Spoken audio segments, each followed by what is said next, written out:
I started this channel off as a hockey channel about 2.5 years ago. At the start of that, I hated these guys. And there's still people who go through and they find old videos of mine and like, wow, why are the Ducks your 30th favorite team out of 30 teams? Because that was before Vegas. And honestly, there were a number of players that I wasn't a fan of. And when I look now, I'm more of a fan of the team than I was before, even though they're trending down. May not look like it. When you look at a team that over the last 5 years has never fallen below 100 points, and they're looking to make that 6 in a row this year, their totals go from 116 to 109, 103, 105, and then 101 this past season. Now, they had to claw and scratch to get to that 101 points. They get taken out in the first round by San Jose in 4. Depending on how you look at it, maybe they exhausted themselves with that second half run. Maybe they were playing so hard every night that by the time the playoffs rolled around and they met San Jose, they didn't have anything left. But is that reaching? This is a team that's made the playoffs 6 years in a row. They've made the playoffs 14 out of 25 years. Of course, they won the Stanley Cup in 2007. This is the third year for Randy Carlyle as coach. And Carlyle as a coach, people are divided on. Either he's very solid and capable of getting the most out of his players, or he's out of touch and he's a guy that they should replace. It depends who you ask. GM Bob Murray, very well respected, very good at getting the most out of what he's got on his roster and figuring out where things need to get fixed. Now, personally, I don't really have that same hate for Anaheim that I used to. Over the last year, I watched as many games as I could between all 31 teams, and I found myself pulling for these guys. And Ryan Miller's part of the reason why. John Gibson goes down, and Miller plays, and I found myself kind of rooting for Miller and accidentally rooting for the Ducks. Now, their top 5 cap hits is problematic in that Corey Perry makes more money than Ryan Getzlaf. And during the playoffs, I made the joke that I wondered if Getzlaf sat on the bench and nudged Perry and said, hey, you make more money than I do. Can you go out there and do something? And I'm sure that with the way that he had the meltdown at the end of that series in the first round, any leadership given with that associate captain position he's got, I would think it's tenuous at best. Getzlaf and Perry, though, are number 1 and 2 in cap hits. Number 3 is Kessler. Kessler rumored to be out for the entire year. So the season hasn't even started yet. We haven't got to training camp, and rumor has it Kessler's going to be out for the year. Cam Fowler's number 4. Hampus Lindholm number 5 on the cap hit chart. Plus players. So this is a guy who I feel like kind of took his game to the next level this year, and that's Ricard Raquel. Raquel, fantastic goal scorer. There are times where people say I don't talk about him enough. I'm talking about him now as being one of the key guys. Minus player Corey Perry. I have to mention, before I get into this, Andre Kasha. Kasha, I've heard it pronounced both ways. I'll say Kasha. Andre Kasha, a revelation. And it's funny because early on in the season, before he started putting the puck in the net, I was like, man, this kid, he competes really hard. He's fast. He's smart. Boy, if his hands ever get there, and they're there. So Kasha could break into the top 6 forwards, although he's not quite listed there yet, but I could see him replacing 1 or 2 of these guys who were on the list. Kiefer Sherwood, who was an NCAA signing. Anytime you get a guy to NCAA, more physically ready, maybe he comes in. And Maxime Comtois is worth mentioning, even though I don't have him on the potential rookies list, only because he had this fantastic season at the junior level, signs his professional contract, and I think he's going to get a shot at making the team. Now, top 6 forwards, technically, Raquel, Getzlaf, Perry, Cogliano, Henrique, and Silverberg. Could I see Cogliano and Perry dropping out of that? Absolutely. Could I see Akasha jumping into that spot? Yep. Could I see a returning, under the additions, you'll notice Eves. Patrick Eves is supposed to be coming back. He's one of my favorite players. When he played in Dallas, absolutely loved his game as a compete level. Gets traded to Anaheim, and I was like, oh. Remember, I've mentioned this with Florida before. If a team wants me to cheer for them, then acquire certain players, and it'll probably happen. Because I tend to follow players as much as teams, except for, of course, the big 3. Vancouver, Boston, and Dallas. Eve's coming over from Dallas, and he's got the epic beard too. A lot of epic beards in California. I'm not sure why. It's really hot in California. You'd think they'd be less likely to have the epic beards. Rowney, Gibbons, Schuster, and Shen, all depth guys. Gibbons could definitely play some third line, likely to be on the fourth line. But either way, it's a solid addition. Again, GM Marini seems to know what they need. Now, Schuster and Shen got signed, and there were Duck fans who said, well, we need depth guys. Not necessarily. Larson's here, and Pettersson got in some games last year, and maybe they feel that Pettersson and Larson could break into the team, and maybe Schuster and Shen are fighting it out for the number 7 spot. Or, if one of those guys isn't ready, they're fighting it out for one spot on the roster. In net, as I mentioned, Gibson and Miller. I like that tandem a lot. I think John Gibson is an underrated goaltender.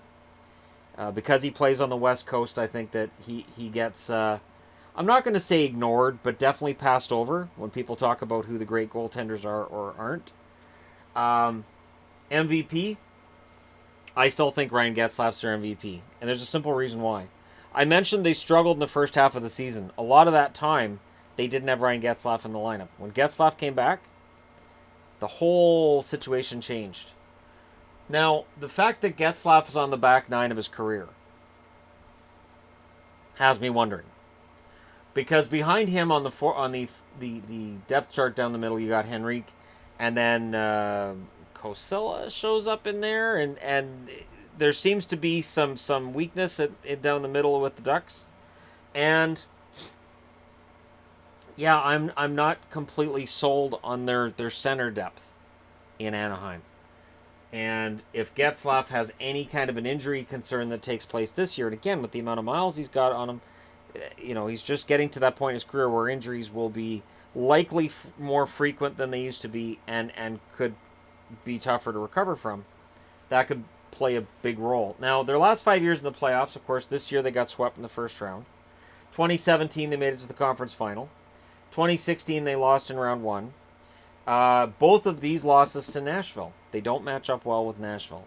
2015, they lost in the conference final. In 2014, they lost in round 2. So there's a glass half full, glass half empty with the Anaheim Ducks. Glass half empty, they've lost in the first round twice in the last 3 years, and this year it was a sweep by the Sharks, who then got knocked out by Vegas. So when you get swept in the first round, you kind of watch what that team does in the next round and go, how bad was this really? Oh, it was bad. Or if you're glass half full, every odd-numbered year they go to the conference championship. So this year, odd-numbered year, and they brought back this logo, you're going back to the conference finals. But, oddly enough, this logo, they didn't win a Stanley Cup until the year after they changed it. So when people talk about, well, I'm glad the Ducks are thinking about changing their logo back. When they went to the text version with that as the D in the text, that was the year they won the Cup. And if you're at all superstitious, you got to wonder. Rookies. Max Jones, Sam Steele, Jacob Larson. There are others who could get on this roster.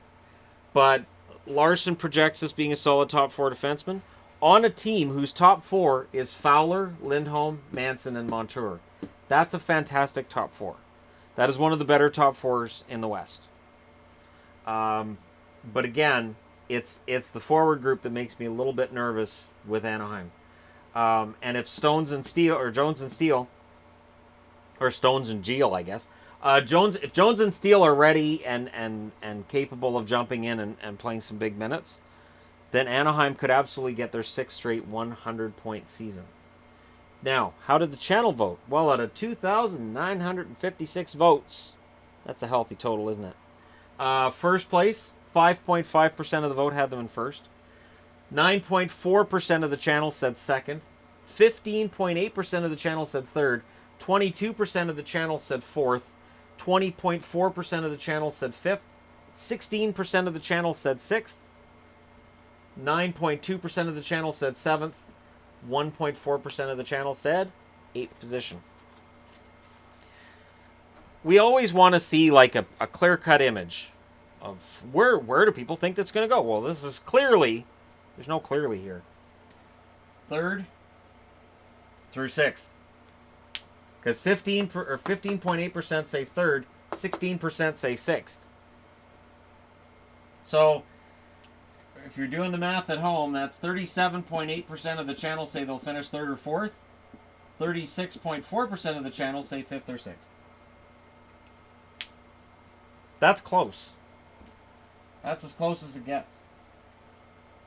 And it illustrates an issue that we have when we try to project these things out. Officially, the channel has them finishing 4th in the division. But that's going to be disputed by about 30% of the channel that have them finishing higher, and about 45% of the channel that say they're going to finish lower. I'm not paying any attention to that 8th spot, 1.4%. I really don't see that happening. Personally, I have them pegged for 6th. I have them pegged for 6th because there are teams that I feel, there's a team I think is going to bounce back, and there's a team that I think has improved themselves in the offseason, and I think that bounces them past the Ducks. And I have them, they were 2nd in the Pacific this past season. I have them dropping 4 spots. Again, because I think teams behind them got better. Now, am I booing them this year? No. Do I want to be wrong? Abso-bloody-lutely. The funny thing is, with my predictions, this is one of the very few playoff teams that I'm predicting won't make the playoffs this year, which makes me very nervous about my predictions because I know I'm being too conservative. I know there's going to be a team that I put up on the board here and I say, there's no way these guys are going to make the playoffs, and they will. But, you know, you live by the sword, die by the sword. The channel has them in the playoffs. So, there you go. This is the first direct difference between my opinion and the channel's, and we're in the first video of this series. I had expected there to be some difference of opinion, but again, 16% of the channel agrees with me. 84% of the channel doesn't. So I apologize, and again, this is nothing against the Ducks. This is just my concerns for, and I know somebody could come in and help, or maybe Eves comes back and scores 30, but with what I see on the board, and with what I saw when I looked through teams and I was trying to figure this out, I personally see the Ducks outside the playoffs this year, which might not be a bad thing, because if they win the lottery and then they come out of the lottery with Hughes, well, you'll hear the crying from Canuck fans for years. But anyways, let me know your thoughts in the comment section below. This is going to be a fun series because I do have channel input this time as opposed to last year, and we'll see who's closer to right. Who knows? Maybe that 5.5% is 100% right. Let me know your thoughts in the comment section below. Don't forget to hit like and subscribe if you're browsing your way through. You just happened upon this video. And thank you so much for watching. I'll talk to you again soon.